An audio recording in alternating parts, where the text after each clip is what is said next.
जय हिंद साथियों, मैं अपने इस वीडियो में आपका पुनः स्वागत करता हूं। दोस्तों, इस वीडियो के माध्यम से हम ये समझेंगे कि तरंग क्या होता है और तरंग कितने प्रकार के होते हैं। इनके बारे में आज हम लोग डिटेल में बात करने वाले हैं। देखिए जो दोस्तों तरंग होता है, तरंग यानी वेव्स, तरंग इस तरीके से गति करती है जो समय के साथ अपनी दिशा एवं परिमाण बदल देता है। जैसे कहने का मतलब अगर मैं तरंग की बात करूँ तो तरंग कुछ इस मॉडल में गति करता है, ऐसा। अगर इसकी मैं गति और दिशा देखूं तो ये देख रहे हैं कि समय के साथ ये बदल जा रहा है। जैसे देखिए अभी चल तो रहा था इधर, लेकिन देखिए समय बढ़ता गया तो ये ऊपर गया, फिर देखिए नीचे की तरफ आया, फिर और नीचे गया, फिर ऊपर की ओर। तो समय के साथ अपनी दिशा बदल देता है, उसी को हम लोग दोस्तों बोलते हैं तरंग।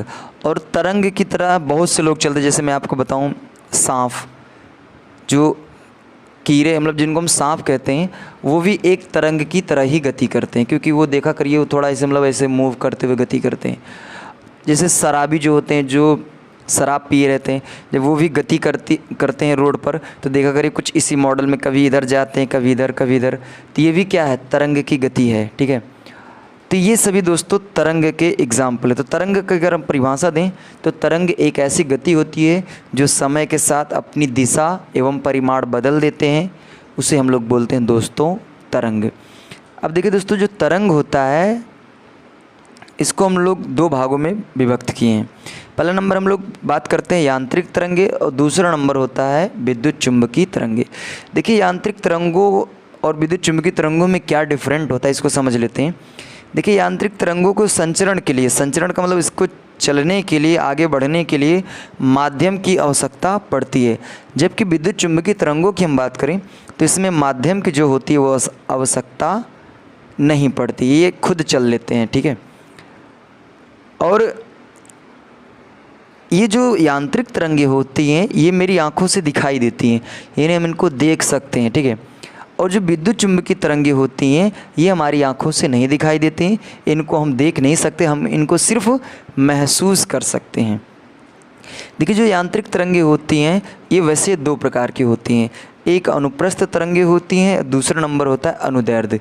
देखिए अनुप्रस्थ और अनुदैर्ध्य में मेन थोड़ा सा डिफरेंट होता है। इसमें क्या होता है कि जब ये तरंग गति करते हैं तो इनके जो कण होते हैं वो लंबवत ऊपर नीचे मूव करते हैं, अर्थात अपने ही स्थान पे ऊपर नीचे मूव करते हैं। तो ये होता है दोस्तों अनुप्रस्थ तरंगे।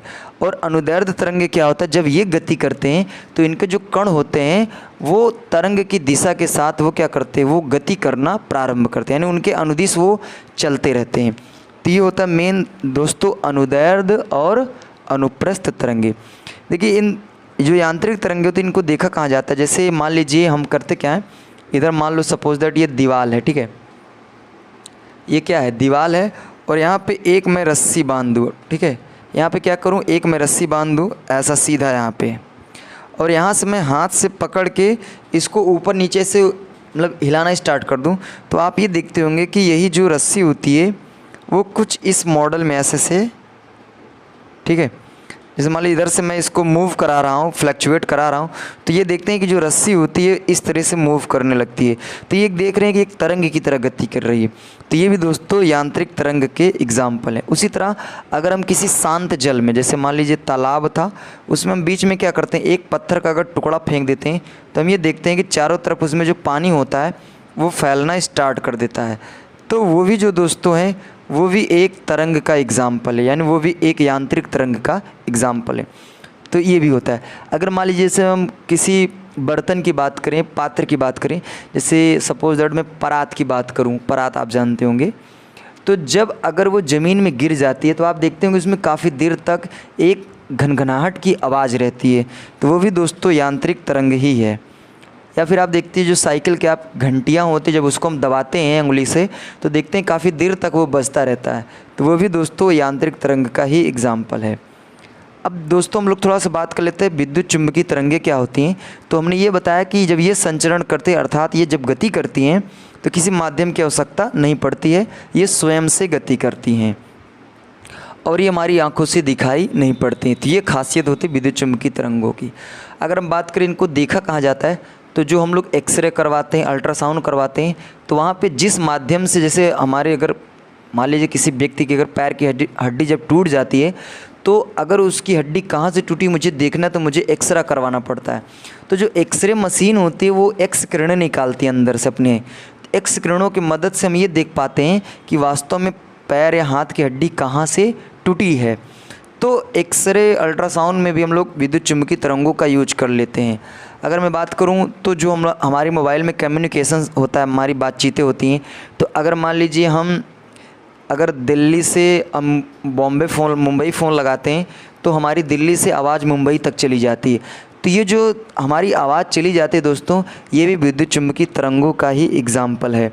तो विद्युत चुम्बकीय तरंगें जो होती हैं इनको हम देख नहीं सकते हैं और इनका कई जगहों पे यूज होता है। जैसे एक मैं आपको एग्जांपल और समझा दूं, जैसे होता है ना ब्लूटूथ। तो जो ब्लूटूथ होता है हम ये देखते हैं कि हम लोग मोबाइल में गाना बजाते हैं और वही गाना पूरा का पूरा हमारा ब्लूटूथ में बजता है।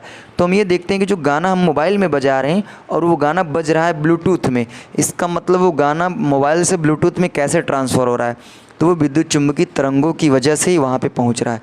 तो वहाँ पे हम लोग इतने जगहों पे हम लोग विद्युत चुम्बकीय तरंगों का यूज देखते हैं।